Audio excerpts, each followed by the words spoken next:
Hey, welcome to Sports Unfolded NHL Rankings Show. I am your host, Eric. My main man right over there, Ron. How are you?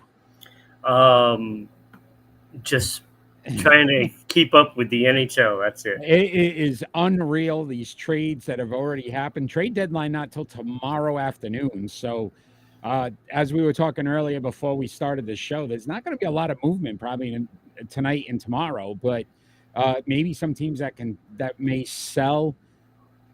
Well, we're going to talk more about our top rankings, our top 10 rankings this week and where we were. Excuse me. And let's bring those up. And Minnesota Wild getting back in on the list at number 10. Dallas Stars at 9. Colorado Avalanche at 8. 7, the Vegas Golden Knights. 6, the New York Rangers. At 5, the Tampa Bay Lightning. Toronto Maple Leafs at 4, New Jersey Devils at 3, Carolina Hurricanes dropped to 2, and the Boston Bruins regained the number 1 spot. Ron, some teams dropped off this list. Some teams moved down a little bit. Any particular reason why? Yeah, Winnipeg has been playing horrible. I mean, right now they're barely in a playoff position, and you know, and the sad part is I like what they've done, and they went out and got Nita Ryder, and I don't know, it's it's it's surprising to me, to be honest with you. I thought Winnipeg was secure in there. I like everything about that team, and they've just been in a tailspin. 0-3 last week, and that's That'll not drop a you good out. Yeah, thing. that would Yeah. definitely drop you out. So let's talk about the team that came in at number 10. That's the Minnesota Wild. They're 34, 21-6 on the season, 21, 10-2 at home, 13, 11-4 on the road. 177 goals for, 167 goals against, a plus 10 on the season, 7-1-2 in their last 10. I wanted to talk more about what these teams did at the trade or so far during the trade deadline. They picked up Gustav Nyquist from Columbus and Yep. Marcus Johansson from Washington. Is that enough to keep them in a top 10 position, Ron, or Mm. should they have done more? Well, it's all that they were going to do. I can't see Minnesota, you know, completely going all in like some of the other teams have. I mean, look, it's a smaller market. They're going to do some smaller things, and they're hoping that those two guys can give the team a boost and sustain it. Johansson is a good hockey player. Like, he has a lot of talent, but it's been a while since he's been, the focal point of a team. Yeah. So, does he have enough to give Minnesota a good run? Um, I don't think so, and I still think Winnipeg will probably catch them. Flurry Listen, though could get hot, and then you know, yeah. Yeah, and again, this is a team that last season, made some moves as well, late in the season. To your point, I mean, they've just kind of been floating yeah, around. They haven't seemed to dominate as we thought they would have been one of the right. better teams in the West. It is pretty funny, too, on this list that no West teams in the top 5.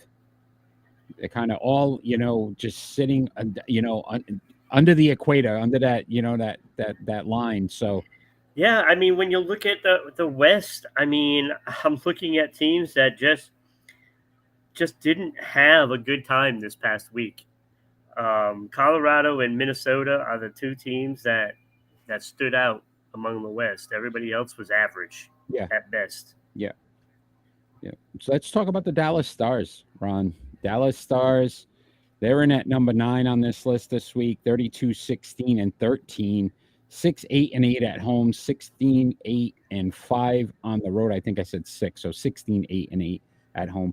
199 goals for, 161 goals against, a plus 38, but 4-3-3 in their last 10. Only move they've made is Genvi Evgeny Dadonov, yes, from Montreal. Yeah. Uh, I mean, again, it's the a good team pickup, but again, like we just talked about Minnesota, is it enough? No. Like you're in a prime position to basically win that conference. You're in a prime position. And I'm looking at all these teams and I'm like, well, the only one they really have to worry about is Colorado. Yeah, Winnipeg to an extent, but Winnipeg is basically just like Dallas. It's yeah. almost a carbon copy, if you want. You know, they have the same basic fundamental team, It's and only advantage for Dallas goaltending. Jake Ottinger. I'm not even sure that's that big of an advantage, to be honest with you. Um, I look at that team. That team should have went big. Should have went big, and they didn't. And and this is what I said before all these trades happened, that Dallas wouldn't go big, and they proved me right. And they're not going to win no Stanley Cup unless they go out and get a bona fide player. Trade deadline's not over though, so I know it's not. still possibility. Do you think Dallas makes a move? One more move. I think another small move deadline? probably, but I don't see them jumping in on anything big because, I mean, what's left that's available? It's like they missed the boat. They missed the boat. Now they have to go out and get somebody that isn't, in the headlines of being moved.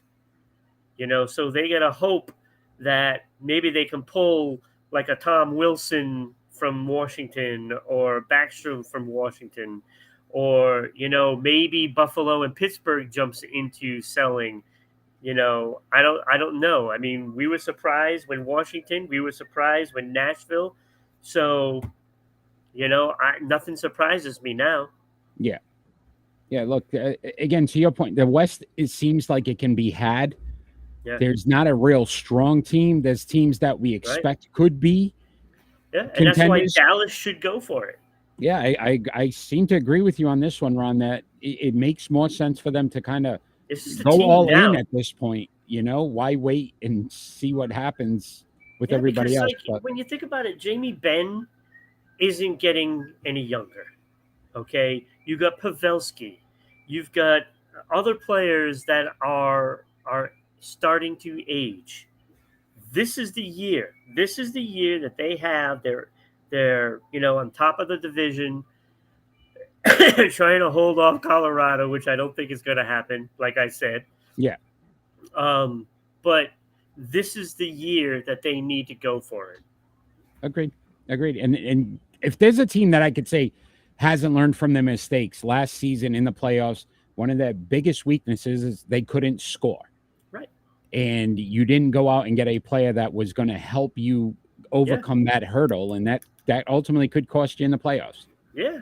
I mean, you have to. They should have maybe, gone for Meyer or Patrick Kane. Those two guys could have changed that. The entire franchise. Yeah, absolutely. And then you just re-sign them and you keep them. Because somebody's not going to be there next year. Yep, absolutely, something to build on. So at 8, you have those Colorado Avalanche. They're 34-20-5, 16-10-4 at home, 18-10-1 on the road. 190 goals for, 164 goals against, so they're a plus 26. 7-2-1 in their last 10. They made a few moves. Lars Eller, Washington, Jack Johnson from Chicago, and Keith Kincaid from Boston, the goaltender. Yeah, that was the interesting one because I think they like their goaltending, but they're not sure.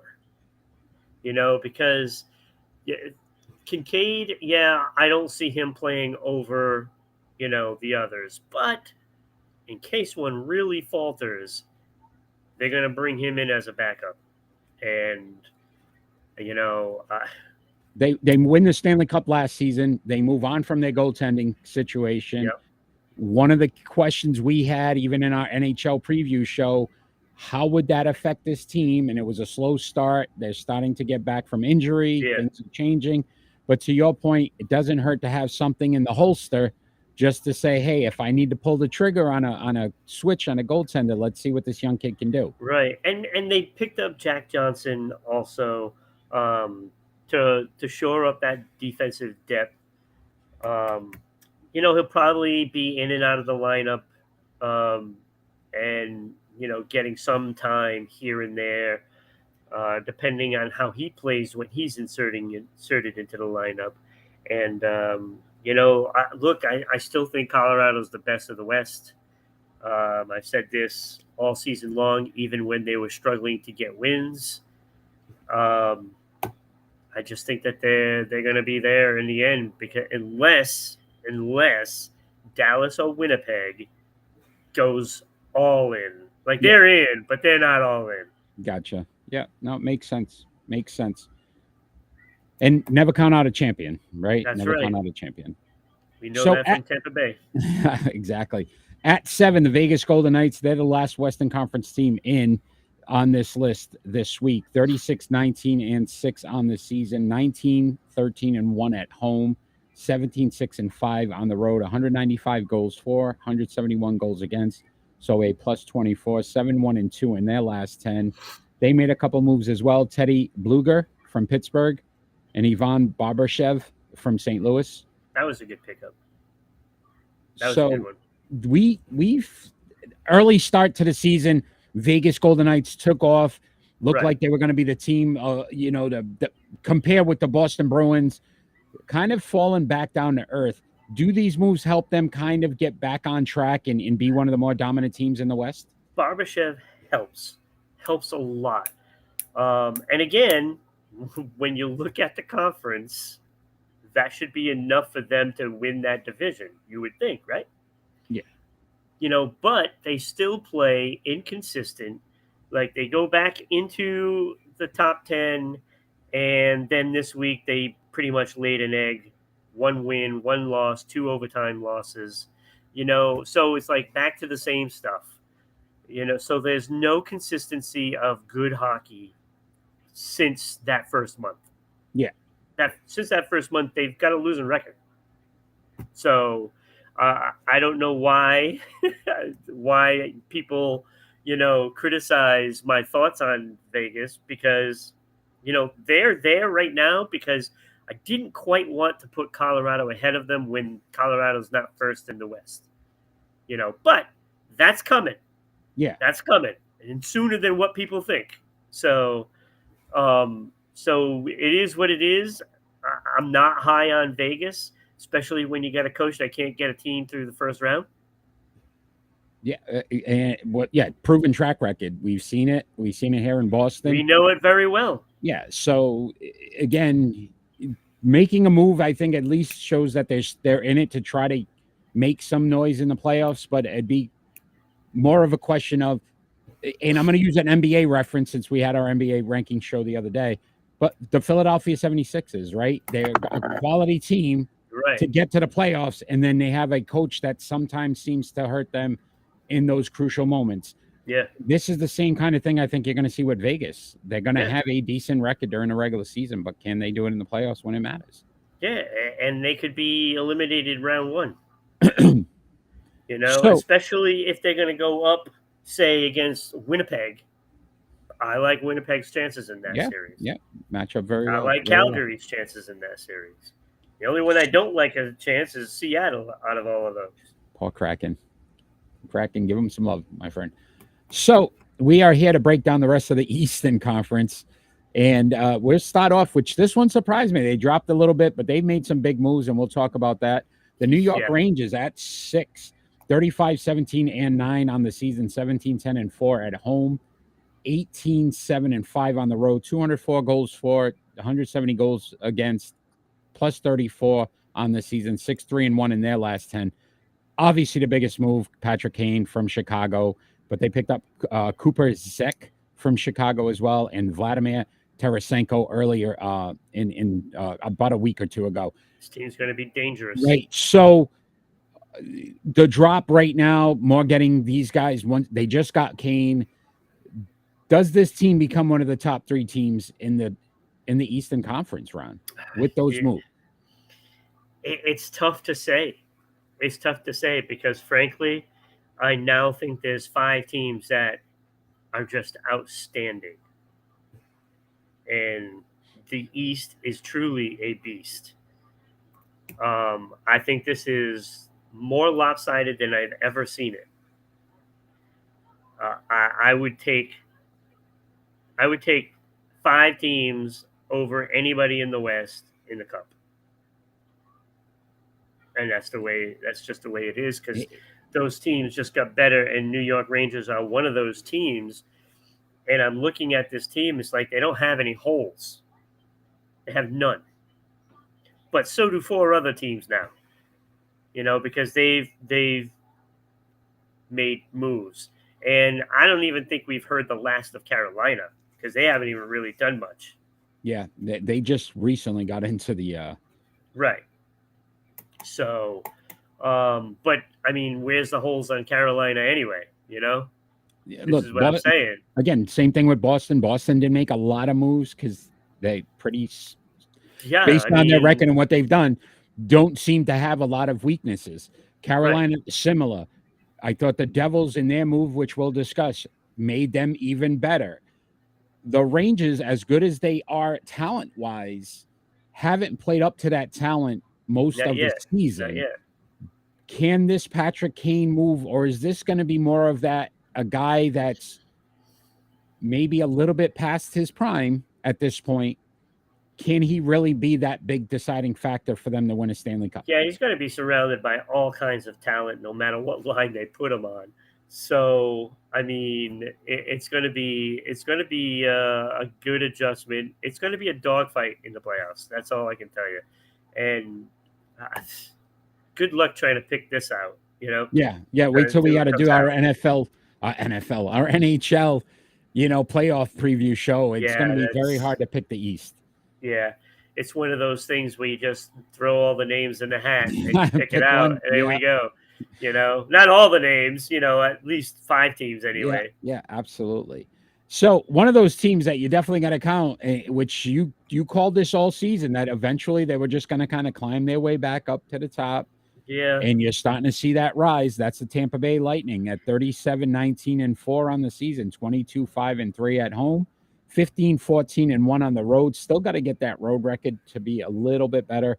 213 goals for, 180 goals against at plus 33, 5-3-2 in their last 10. They've only made one move, though. Tana Janot from Janot. Yes. The Frenchman. There you go. Nashville. The Janot, you know? Yes, there you go. Yeah, for a slew of picks and Cal Foot. Is this a lack of having financial money to make a move with the hard cap, or do you think they just feel secure in what they have? I think a little of both. I think they're hoping Janot brings in what they've lost, during the off season to free agency, like Palat and stuff like that. I think that's what they're hoping for is a guy that brings in that kind of game and really shine during the playoffs. So, I mean, I look at the team and I think the team is really good, and you have Vasilevsky back there. So, yeah. I mean, he's going to come to play every night in the playoffs. We already know that. And he could surprise a team, and I just don't think they have enough to get through that first round matchup. And that first round matchup is going to be the team ahead of them. And that's going to be a tall task now. Yeah, it's gonna be interesting to see. Again, we've talked about how much hockey they've played, how much they've actually been through the last 3 seasons. Now you're asking them to do it a 4th time, play additional games. Most of those games last season, game 7s in the playoffs. So it wasn't like they just had short series where they had some rest. And your players are getting older. They're getting some mileage on those tires. How much more can the Tampa Bay Lightning sustain before we say, look, that proverbial cliff that we all expect in sports at some point to happen. You build a team up, Ron, and we've seen this, with dynasties. You build a team up for so long, but at some point, sometime, it's got to change. Them not making a lot of moves, to your point, could this be the signal of that starting to happen, that they just can't because of what they've had to sign and keep in place for the last few years? See, I don't even think it's that. I think it's just that the other teams just got so much better. So it's like a race. You can be in first place, but then if you just park, on the side of the road, people are going to pass you. So if you don't make any changes, people are going to pass you. Yeah, eventually people pick up, right? And Tendencies. there are 5 teams that passed them. Yeah. Right. So I mean, you're looking at literally the 6th best team in the conference, and yet I would still probably take them over everybody but Colorado. Which is kind of crazy to think about, right? It is. The sustainability that they've had in Tampa Bay has been pretty remarkable. It is. You don't see that too often in the NHL. You'll see teams be successful, but not to the fact of 3 straight Stanley Cups. So we'll see if they can make it a 4th. But I think, to your point, these last 4 teams are definitely making moves to try to stay ahead of them. Like Jagger. And move like Jagger. Very good. Jono? Yeah, Jono. Tampa Bay at 5. So then the Toronto Maple Leafs coming at 4. 37-16-8, 23-6-4 at home, 14-10-4 on the road, 209 goals for, 163 goals against, a plus 46, 6-4-0 in their last 10. They picked up defenseman Luke Shen from Vancouver. They picked up everybody. Jake McCabe from Chicago and Sam Lafferty from Chicago. So those moves, do they help? We said they needed a defenseman, Ron. They did get one out of Vancouver. They're getting healthy as well, right? They're getting some of their key guys back. That'll be a big factor in this. They're very talented offensively. Can they be one of those top 4 teams in the playoffs? Well, so this was the biggest change of the league. Literally, Toronto traded away half their players.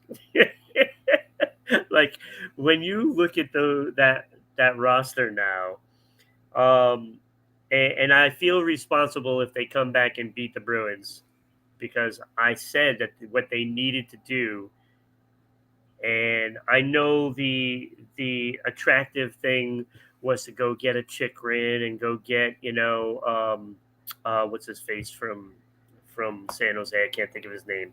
But they're high-scoring defensemen, good offensive players. And I was like, no, that's not what you need. You don't need the offense. You have the offense. What you needed was good, solid, tough defensemen. And as you look at what they've done, Luke Shen was rumored to come to Boston. That never happened because of that Washington trade. But Luke Shen was one of the best pickups of the trade deadline. Yes, he doesn't even make $1 million a year. I get it. But he is a very solid defenseman. He is big, strong, and that is what they needed. To help them out, Eric Gustafsson, they got him from Washington, trading away Sandin, and I thought Sandin was garbage. And Washington got pillaged, as far as I'm concerned. Yes, they gained a first-round pick, and Gustafsson went the other way for Rasmus Sandin. So Toronto actually made out on this deal, giving up Sandin, who, when I watched him against the Bruins, he was terrible. Terrible.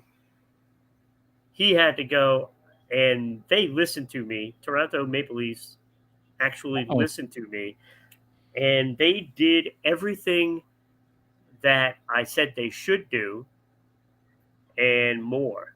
Ryan O'Reilly is being that plus. Yeah.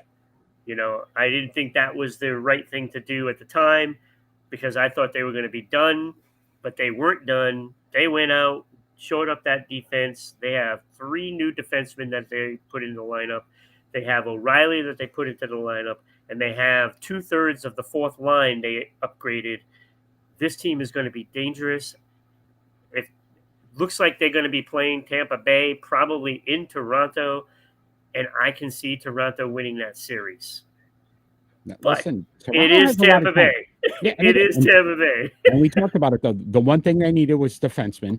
They Yes. have the offensive talent. They're loaded with guys that can put the puck in the net. And this move to me again goes to show that Toronto's just not sitting idle. You made the race car reference, right? They are definitely Yep. making sure that they're souping up that car and adding some stuff and making Yes. sure that, look, we're going to be competitive. The problem is the guys ahead of you did the same thing.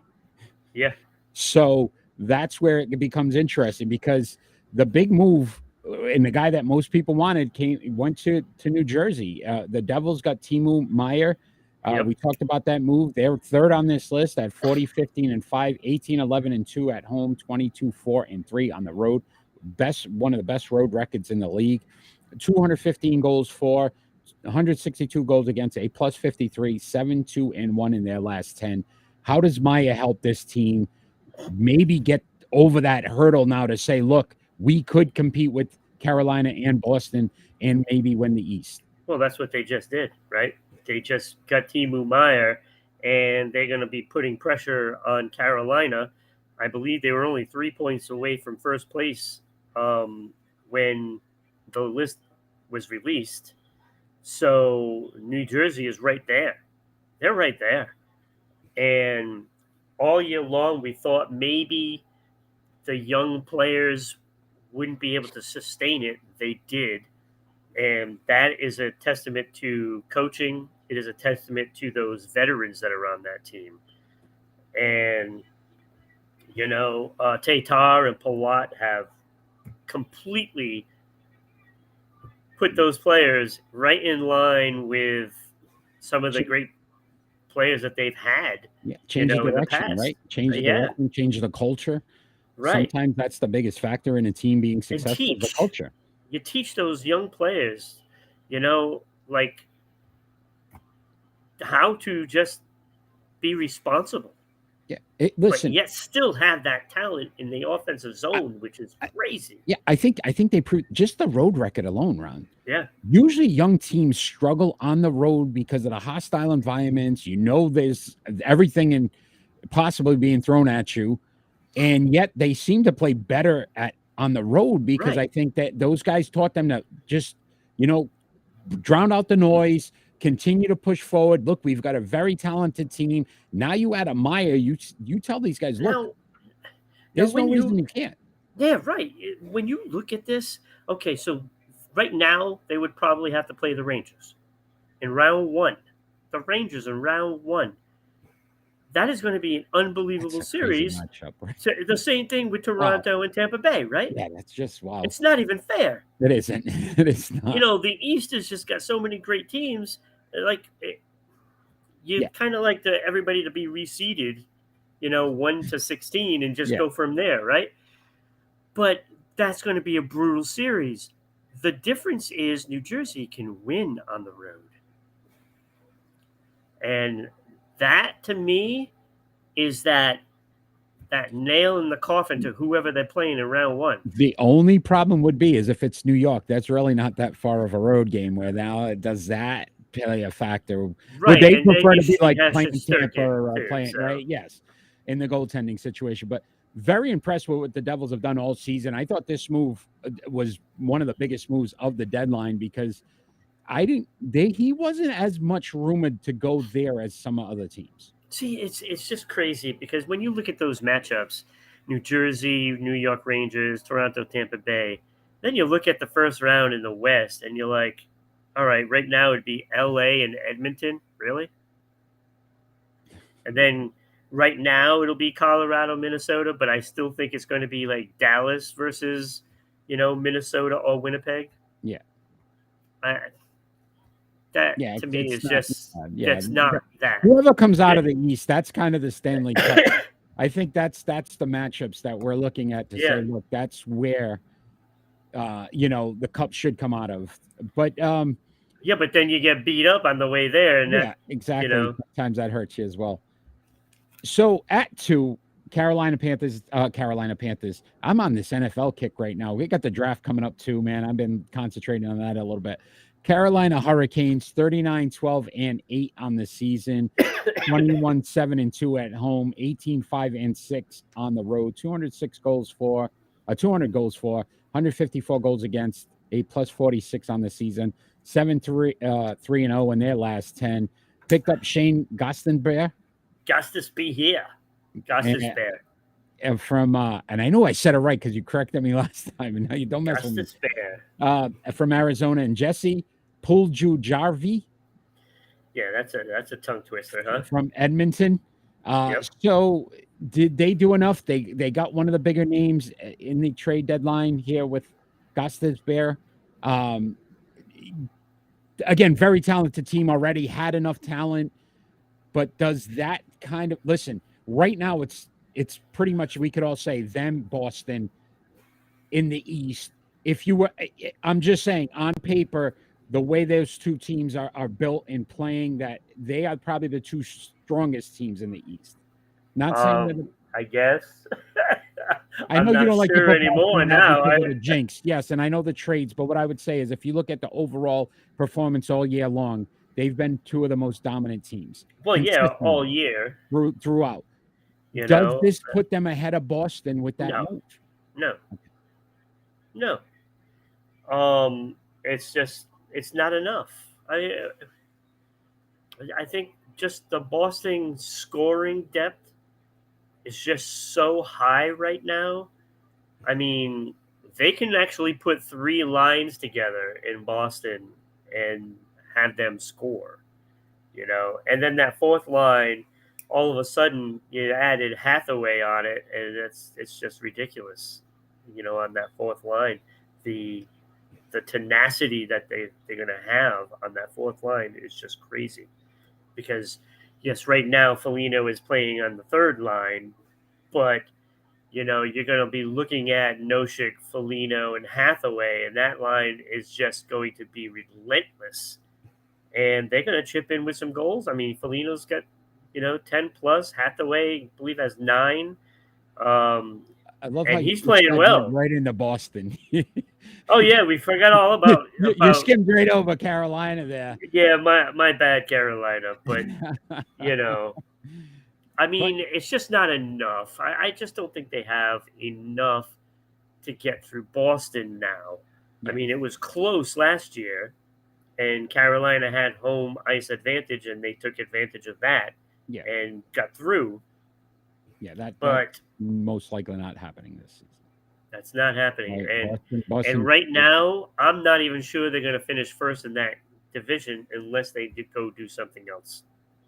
So we'll see if Carolina still one more day, less than a little more than 24 hours, and the trade deadline ends. So yeah. So let's talk about those Bruins who reclaimed the number 1 spot, 47-8-5. Ridiculous record. You think about the amount of games they've played, and they've only lost 8 of them. That's unreal. 24-2-3 at home, 23-6-2 on the road, 226 goals for 129 goals. They should be embarrassed losing 6 games on the road. Ron, they're a plus 97 on the season. Yeah. 9-1-0 in their last 10. They made moves, picked up Dmitry Orlov and Garnett Hathaway from Washington.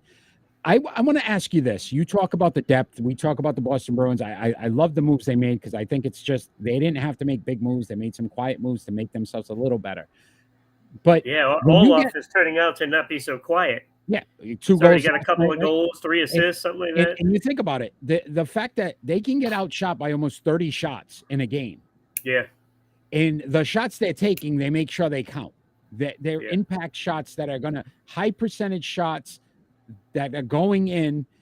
That's the difference with this team, is that even when they're down, you have the ability to say, look, as long as they're taking quality shots, they're going to make a majority of those shots. And it keeps them in every single game, even when they're down. We've seen them down 4-1 and come back and win. And the players themselves are saying it doesn't matter what type of game they play in. They can win any style. And that's what they've proven. They're proving that. Doesn't matter if you just like pummel the team, the opponents in shots, they're gonna win. If you don't get many shots, as long as you get enough, they're gonna win. And Olmark and Swayman have been so good this year that they have, I mean, as much confidence as I've ever seen any team have. Like they feel they can turn that switch on at any time, and they do. It's just what a difference coaching makes. Yeah, And, yeah, and listen, the one key though is we've got to see what happens in the playoffs. right. Right? They've been a very good regular season game. I mean, they're a dominant regular Yeah, season because team when you now. look at it right now, it looks like they probably played Pittsburgh, or Buffalo or the Islanders. They're good teams. They're good teams. Buffalo can be had defensively, but they can score. And it's not going to be a cakewalk any round Yeah, in the for the East. It's Bruins. just Yeah, not. It's not like they're going to have to go play Seattle.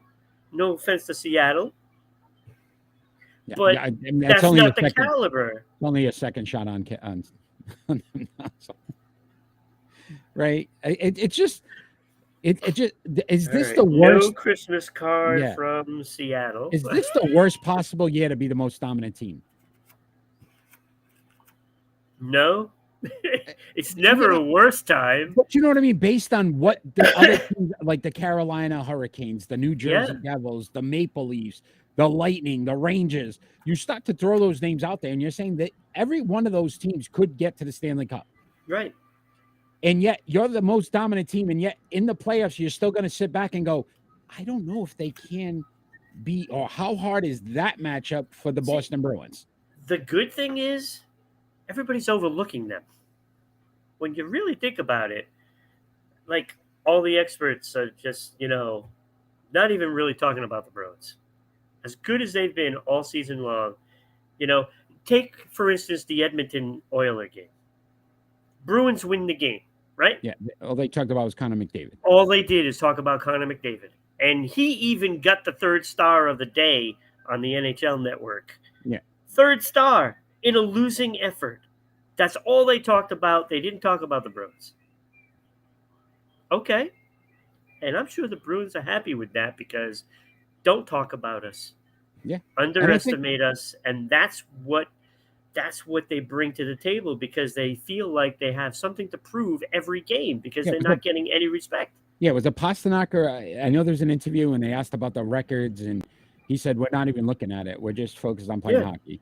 Like Yeah. that's all they really care about. We're going to play hockey." So if they can keep that mentality, obviously, to your point, hey, any bulletin board material that somebody can give them, Yeah. I'm sure they're going to use it. Absolutely. And Right. and injuries. I mean, they were out without Marchand. They were without McAvoy at the beginning of the season. What did they do? They still won.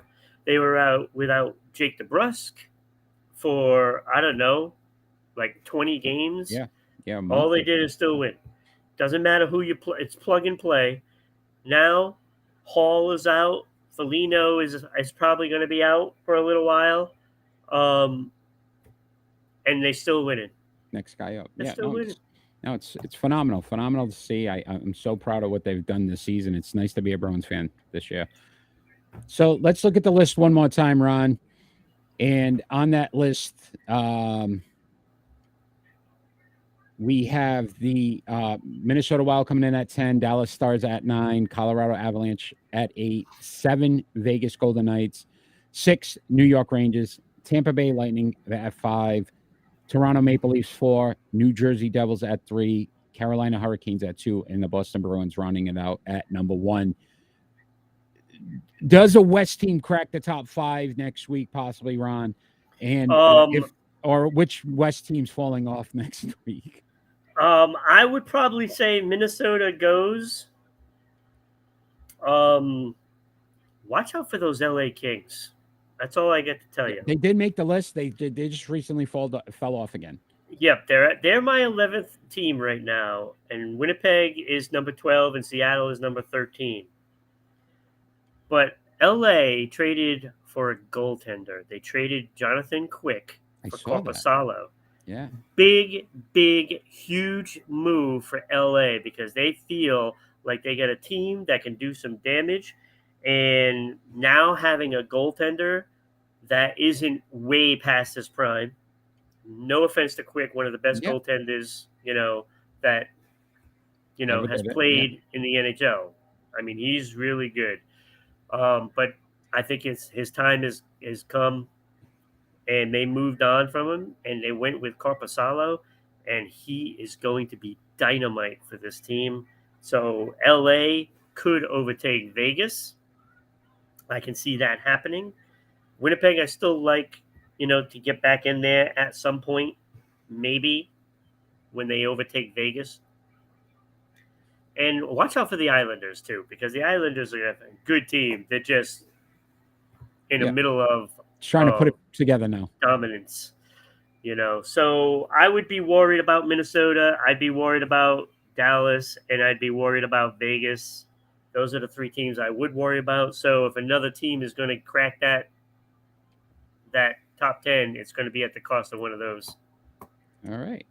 So let's have and a little fun. For top 5, maybe no Colorado. Top 5. All right. So let's have a little fun with Do You Know? Okay. We're gonna give some love to the goaltending. So Linus Ullmark dominating, gonna possibly break some NHL records. So I said let's look at some of the goaltending, and the 3 questions we're gonna focus on all with goaltenders. So Linus Ullmark, obviously on a historic pace, but which goalie in NHL history had the best or the most wins in an NHL season? That's got to be Martin Brodeur. Martin Brodeur. Yeah. Martin Brodeur. Is that your yes, final that's answer? That's my final answer. All right. So, my friend, you were so close. You get a half a point. Because it's a tie. Braden Holtby tied the record in 2015-16 with 48 wins. Both goalies, 48 wins is the most all-time by a goalie in a season. So there was a twofer on that one, my friend. Half a point. You already beat Kenny. You already I already beat Kenny. That's all that matters. So there you go, Kenny. You already beat Kenny this week. But yes, that 48 wins. Yeah. What Ullmark has 31 now on the season? Is it 31? Yeah, because Brodeur played almost every game. Yeah, so I don't think and so did Holtby. Yeah, I don't think we'll see that record. Yeah, that's not going to happen because they are. It's like a 55-45 split. Yeah. It's pretty crazy. But all right. So second one, which goalie has won the most Vezina trophies? So obviously, Linus Ullmark has again, great chance. I'm sure the odds are unreal of him winning the Vezina. But who's won the most Vezinas in NHL history? That's a good question. That's a really good question. I've never even thought of that. Wow. Which is also another word for wah. So I'm going to say Patrick Waugh. Oh, all right. I like that. I like the way you went with. I like how you did that. That was pretty good.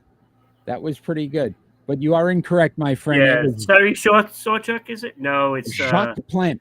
Jacques Plante. 7 with the Montreal. I should have went older. I just didn't. Right.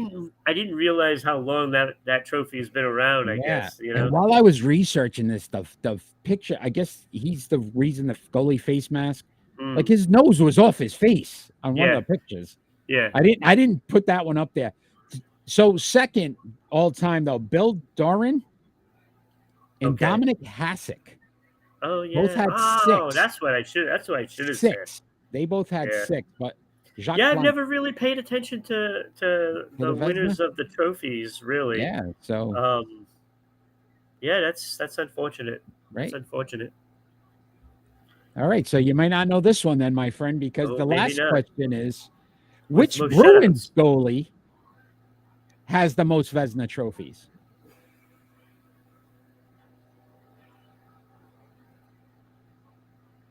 So It's Jacques not Plante obvious had ones. 7, right? Who holds the most Vezinas for a Boston Bruins goalie?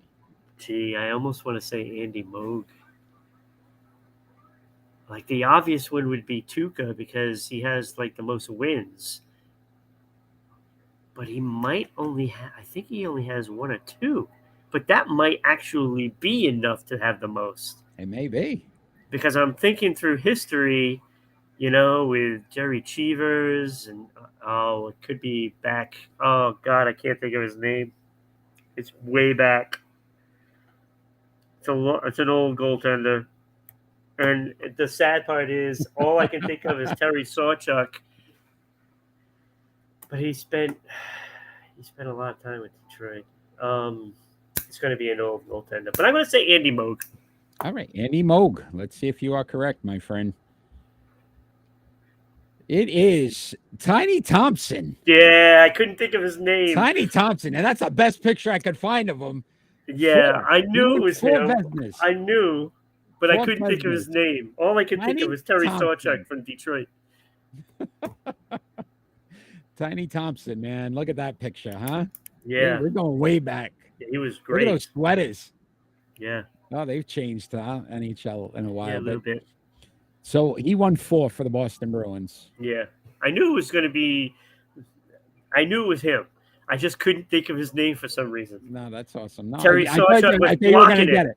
He I was thought you were going to blocking get it. it there for a second. I got a little nervous, but you did get half a point, which obviously beats Yeah. Penny this week. And do you know, we try to have some fun at the end of each of these shows, but this has been a Sports Unfolded NHL ranking show. We break down each week our weekly rankings of the top 10 NHL teams in the league, how we got there.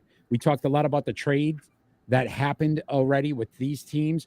Join us tomorrow night, 6 p.m. Eastern Standard Time, when we are going to do our regularly scheduled program. We break down all of the top sports stories in the week. Can't wait to have our NHL discussion because a lot of trades, obviously, that happen. We'll talk about some of the winners and losers in that.